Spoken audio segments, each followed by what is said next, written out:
नमस्कार दोस्तों। एक कहावत है कि गरीब की जोरू सबकी भाभी। यह कहावत चमार गेंदालाल की पत्नी अंगूरी पर सटीक बैठती थी। बेचारा दीनहीन गांव की उच्च जातियों के लोगों की बेगारी करके अपने परिवार का पेट भरता था। खेत जोतना, जानवरों को चारा खिलाना, घर द्वार जाकर लिपाई पुताई करना, बस यही कार्य गेंदा की किस्मत में लिखे थे। इन सब कार्यों के बदले पेट भरने से ज्यादा उसे कुछ न मिलता था। गुजारा तो क्या था, बस किसी तरह जिंदा रह रहा था। ऊपर से उसकी घरवाली का अधिक सुंदर होना भी अभिशाप सिद्ध हो रहा था। अंगूरी इतनी सुंदर थी कि उसे देखकर गांव के युवक तो युवक, बड़े बूढ़ों की नजर भी उस पर से न हटती थी। उसकी दुगनी उम्र के लोग भी उसे भाभी कहकर पुकारते थे और उल्टे सीधे गलत ताने मारते थे। उनकी बातों को सुनकर अंगूरी तिलमिला उठती, मगर करे तो क्या करे। एक तो दीन अछूत की नारी और ऊपर से घोर गरीबी। वह जब भी किसी काम से घर से निकलती तो गांव के युवक जानकर या अनजान बनकर उससे टकराने की कोशिश करते, मगर अंगूरी बड़ी ही चतुर और समझदार थी। उसे सब पता था कि ये सब गांव वाले धूर्त और मक्कार हैं और उससे क्या चाहते हैं। कई बार अंगूरी ने अपने पति गेंदालाल से गांव के इन मक्कारों की शिकायत भी की, लेकिन वह बेचारा कर ही क्या सकता था। न तो उसकी बाजुओं में इतना दम था और न ही उसकी जेब में। अब तो धीरे धीरे अंगूरी को गांव के लोगों की बातें सुनने की आदत सी पड़ गई थी। गांव के मुखिया चंद्रभान और काले पहलवान ने तो अंगूरी का जीना ही हराम कर दिया था। चंद्रभान का मन करे तब अंगूरी को डराता धमकाता रहता था। अंगूरी इस बात को अच्छे से जानती थी कि यह उससे क्या चाहता है। कभी कभी चंद्रभान अंगूरी को लालच देता, अपने प्रेम का वास्ता देता, मगर अंगूरी ने उसकी बातों पर कभी ध्यान न दिया और न ही लालच किया। काले पहलवान ने भी अपनी ताकत का दबाव अंगूरी पर खूब डाला था। वह जब भी अंगूरी को एकांत में देखता उससे छेड़छाड़ किए बिना नहीं रहता। अंगूरी बेचारी बहुत परेशान थी, किसी तरह इन भेड़ियों से अपनी इज्जत बचाए फिरती थी। मुखिया चंद्रभान तो इतना खिसिया गया था कि सारा गुस्सा गेंदालाल पर ही उतारता था। वह उससे और अधिक बेगारी करवाता। बुत्ते से अधिक काम करवाने के कारण गेंदा की तबीयत भी धीरे धीरे बिगड़ने लगी थी। मुखिया और काले पहलवान कहाँ हार मानने वाले थे। उन्होंने अंगूरी को जाल में फंसाने के लिए एक गुप्त योजना बनाई। काले पहलवान ने मुखिया को एक सुझाव दिया कि अगर आप मेरा कहा मानो तो इस गेंदालाल के बच्चे को किसी काम का बहाना बनाकर एक रात के लिए शहर में भेज दो। ऐसा करके ही हम अपने मन की चाही कर सकते हैं। चंद्रभान काले पहलवान की बात से पूरी तरह सहमत हो गया। उसने वैसा ही किया। अगले दिन मुखिया ने गेंदालाल को शहर में तहसीलदार के पास कुछ कागजों पर साइन करवाने के लिए भेज दिया। उसने कुछ रुपए देकर ये हिदायत भी दी कि अगर रात भी हो जाए तो तहसीलदार के पास ही रुक जाना। गेंदा बेचारा अनजान था। उसे क्या पता था कि तहसीलदार भी मुखिया से मिला हुआ है। अब गेंदा तो शहर जाने की तैयारी में जुट गया। शहर जाते समय मुखिया ने फिर कहा कि देख गेंदा, तहसीलदार से काम पूरा करवा कर ही वापिस लौटना। अगर देर सवेर हो जाए तो रात में मत आना। रात में अगर चोरों ने लुटेरों ने ये कागज लूट लिए या फिर इन्हें इधर उधर कर दिया तो ससुरे तेरी खैर नहीं होगी। चंद्रभान ने यह बात गेंदा को डराते हुए कही थी। गेंदा ने भी गर्दन हिलाकर उसे तसल्ली दिखाई कि सरकार आप जैसा कहेंगे मैं वैसा ही करूँगा। अगर रात हुई तो अगली सुबह ही गाँव आऊँगा।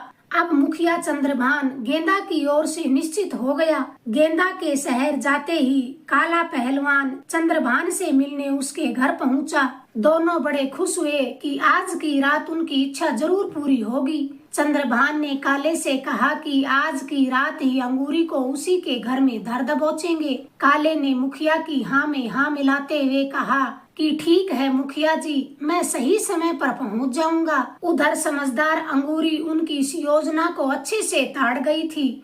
उसे अंदाजा था कि उसके पति को मुखिया ने जानबूझकर एक रात के लिए शहर भेजा है। उसने भी मन ही मन में ठान लिया था कि चाहे जान ही क्यों न चली जाए, मगर इन दरिंदों के सामने बिल्कुल नहीं झुकेगी। उस रात वह चौकन्नी सी हो गई थी।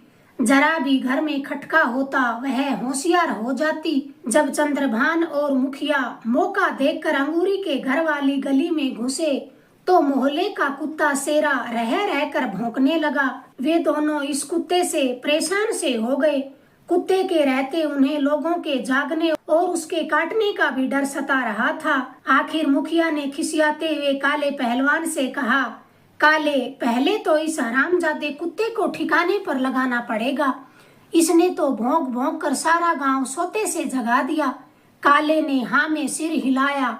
फिर करीब 1 घंटा बाद वे दबे पांव अंगूरी के घर की ओर बढ़े। मगर ये क्या, शेरा कुत्ता तो अंगूरी के घर की चौखट पर सो रहा था।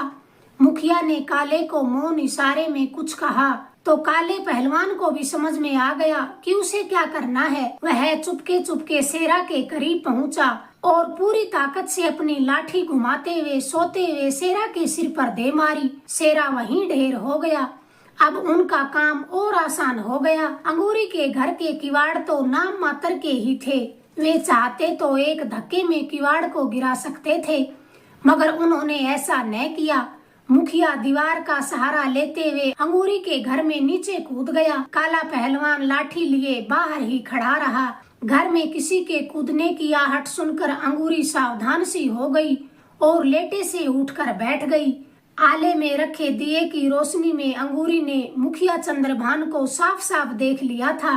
अंगूरी के मुंह से अचानक निकला, इतनी रात गए मेरे घर में, और वह भी चोरों की तरह। मुखिया, ये क्या बात हुई? चंद्रभान ने दीनता भरे लहजे में कहा, देख अंगूरी, मैं तेरे प्रेम का दीवाना हूँ। तू चाहे वह ले ले, मगर मेरी इच्छा को खुशी खुशी पूरा कर दे। आज तेरा पति गेंदा भी नहीं आने वाला। अब आ भी जा मेरी बाहों में और समा जा मुझ में। अब मुझसे ये जुदाई बर्दाश्त नहीं होती। मुखिया ने ये सब बातें अंगूरी की ओर बढ़ते हुए कहा था। जब अंगूरी ने मुखिया के मुंह से ये बातें सुनी तो उसकी आंखों में खून उतर आया।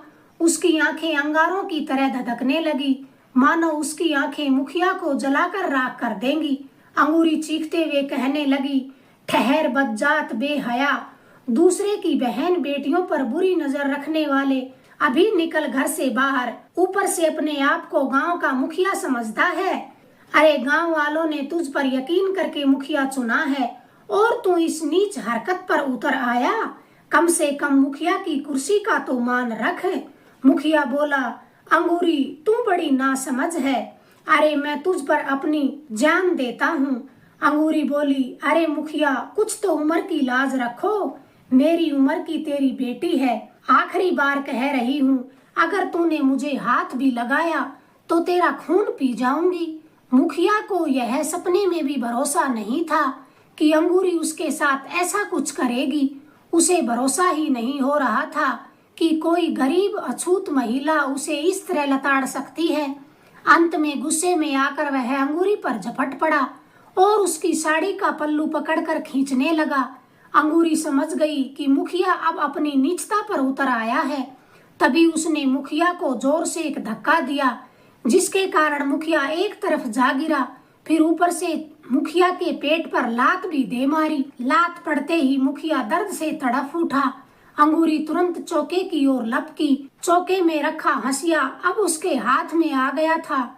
उसने भूखी शेरनी का रूप धारकर पहला वार मुखिया के हाथों पर कर दिया। अंगूरी का ये रूप देखकर मुखिया के होश गुम हो गए। उसने दोनों हाथ जोड़कर अंगूरी से माफी मांगी और अपनी जान बचाकर भागने लगा।